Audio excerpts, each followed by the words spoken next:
حضرت آدم علیہ السلام کی تخلیق کے بارے میں فرمایا، پھر اللہ نے سخت اور نرم اور شیریں اور شورہ زار زمین سے مٹی جمع کی، اسے پانی سے بھگویا کہ وہ صاف ہو کر نتھر گئی، اور تری سے اتنا گوندا کہ اس میں لس پیدا ہو گیا۔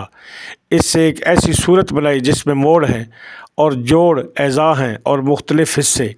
اسے یہاں تک سکایا کہ وہ خود تھم سکی، اور اتنا سخت کیا کہ وہ کھنکھنانے لگی۔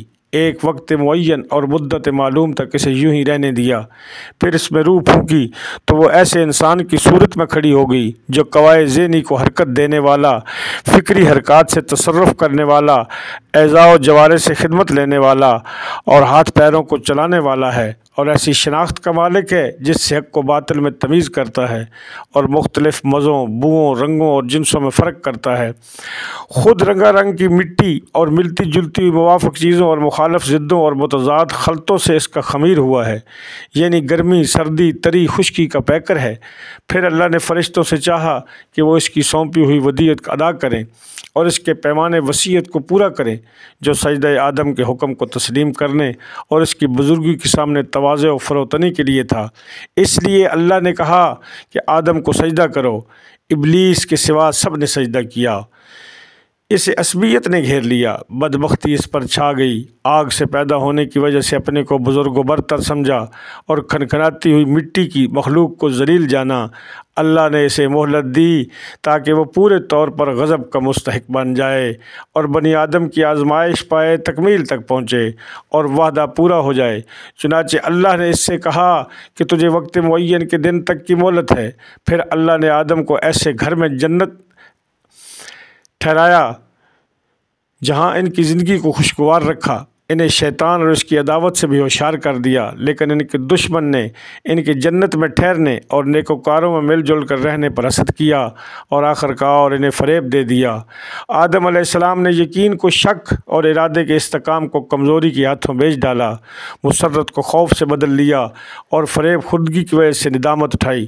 پھر اللہ نے آدم علیہ السلام کے لیے توبہ کی گنجائش رکھی، انہیں رحمت کے کلمے سکھائے، جنت میں دوبارہ پہنچانے کا ان سے وعدہ کیا اور انہیں دار ابتلاء و محل افزائش نسل میں اتار دیا۔ اللہ سبحانہ نے ان کی اولاد سے انبیاء چنے، وحی پر ان سے عہد و پیمان لیا، تبلیغ رسالت کا انہیں امین بنایا، جبکہ اکثر لوگوں نے اللہ کا عہد بدل دیا۔ چنانچہ وہ اس کے حق سے بے خبر ہو گئے، اوروں کو اس کا شریک بنا ڈالا۔ شیطان نے اس کی معرفت سے انہیں روگردان اور اس کی عبادت سے الگ کر دیا۔ اللہ نے ان میں اپنے رسول مبعوث کیے اور لگاتار انبیاء بھیجے تاکہ ان سے فطرت کے عہد و پیمان پورے کرائیں، اس کی بھولی ہوئی نعمتیں یاد دلائیں، پیغام ربانی پہنچا کر حجت تمام کریں، عقل کے دفینوں کو ابھاریں اور انہیں قدرت کی نشانیاں دکھائیں۔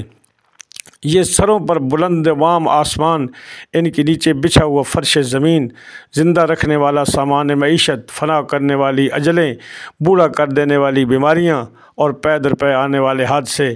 اللہ سبحانہ نے اپنی مخلوق کو بغیر کسی فرستادہ پیغمبر یا آسمانی کتاب یا دلیل قطعی یا طریق روشن کے کبھی یوں نہیں چھوڑا۔ ایسے رسول جن تعداد کی کمی اور جھٹلانے والوں کی کثرت درماندہ و عاجز نہیں کرتی تھی۔ ان میں کوئی سابق تھا جس نے بعد میں آنے والے کا نام و نشان بتایا، کوئی بعد میں آیا جسے پہلا پہچنوا چکا تھا۔ اسی طرح مدتیں گزر گئیں، زمانے بیت گئے، باپ داداؤں کی جگہ پر ان کی اولادیں بس گئیں، یہاں تک کہ اللہ سبحانہ نے ایفائے عہد و اتمام نبوت کے لیے حضرت محمد مصطفیٰ صلی اللہ علیہ وآلہ وسلم کو مبعوث کیا، جن کے متعلق نبیوں سے عہد و پیمان لیا جا چکا تھا، جن کی علامات ظہور مشہور و محل ولادت مبارک و مسعود تھا۔ اس وقت زمین پر بسنے والوں کے مسلک جدا جدا، خواہش متفرق و پراگندہ اور راہیں الگ الگ تھیں، یوں کہ کچھ اللہ کو مخلوق سے تشبیہ دیتے، کچھ اس کے ناموں کو بگاڑ دیتے، کچھ اسے چھوڑ کر اوروں کی طرف اشارہ کرتے۔ خداوند عالم نے آپ صلی اللہ علیہ وآلہ وسلم کی وجہ سے انہیں گمراہی سے ہدایت کی راہ پر لگایا اور آپ کے وجود سے انہیں جہالت سے چھڑایا۔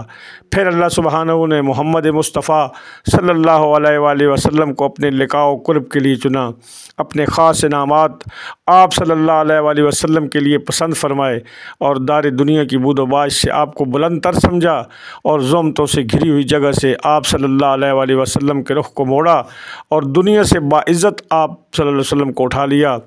حضرت تم میں اس طرح کی چیزیں چھوڑ گئے جو انبیاء اپنی امتوں میں چھوڑتے چلے آئے تھے، اس لیے کہ وہ طریق واضح اور نشان محکم قائم کیے بغیر یوں ہی بے قید و بند انہیں نہیں چھوڑتے تھے۔ پیغمبر اکرم صلی اللہ علیہ وآلہ وسلم نے تمہارے پروردگار کی کتاب تم میں چھوڑی ہے، اس حالت میں کہ انہوں نے کتاب کے حلال و حرام، واجبات و مستحبات، ناسخ و منسوخ، رقص و عزائم، خاص و عام، عبر و امثال، مقید و مطلق، محکم و متشابہ کو واضح طور سے بیان کر دیا، مجمل آیتوں کی تفسیر کر دی، اس کی گتھیوں کو سلجھا دیا۔ اس میں کچھ آیتیں وہ ہیں جن کے جاننے کی پابندی عائد کی گئی ہے، اور کچھ وہ ہیں کہ اگر اس کے بندے ان سے ناواقف رہیں تو مذائقہ نہیں۔ کچھ احکام ایسے ہیں جن کا وجوب کتاب سے ثابت ہے اور حدیث سے ان کے منسوخ ہونے کا پتہ چلتا ہے، اور کچھ احکام ایسے ہیں جن پر عمل کرنا حدیث کی روح سے واجب ہے لیکن کتاب میں ان کے ترک کی اجازت ہے۔ اس کتاب میں بعض واجبات ایسے ہیں جن کا وجوب وقت سے وابستہ ہے اور زمانہ آئندہ میں ان کا وجوب برطرف ہو جاتا ہے۔ قرآن کے محرمات میں بھی تفریق ہے، کچھ کبیرہ ہیں جن کے لیے آتش جہنم کی دھمکیاں ہیں، اور کچھ صغیرہ ہیں جن کے لیے مغفرت کے توقعات پیدا کیے ہیں۔ کچھ اعمال ایسے ہیں جن کا تھوڑا سا حصہ بھی مقبول ہے اور زیادہ سے زیادہ کی گنجائش رکھی ہے۔ خداوند کریم سے دعا ہے کہ وہ ہمیں نہج البلاغہ پڑھنے اور اس پر عمل کرنے کی توفیق عطا فرمائے۔ آمین یا رب العالمین، بحق معصوم۔